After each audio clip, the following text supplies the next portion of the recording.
حلو شجر. ربنا سبحانه وتعالى شايف النوايا الطيبة الصادقة من جوه.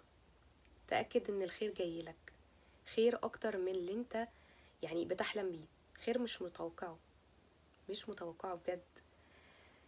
هتقولي انا في ابتلاءات كتير بتحصل لي، بيختبر صبرك، بيشوفك راضي ولا لا، بيشوفك نيتك هتبقى مش طيبة زي ما كنت انت دلوقتي عليها، هتتغير، مش هتبقى صادق ولا لا.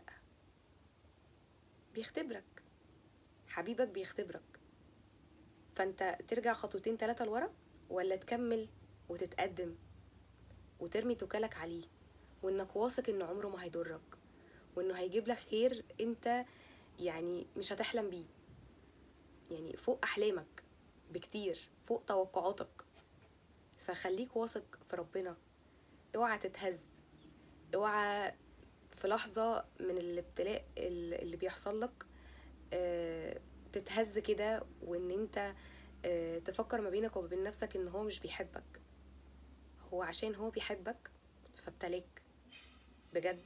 هو مش جايبك عشان يعذبك، هو بيحبك فبيعلمك، بيخليك تتعلم كل يوم حاجة جديدة في ابتلاء تاني، بيقوي فيك شخصيتك، بيعلمك ان الحياة مش سهلة ولازم تكون اقوى بكتير من اللي انت عليه.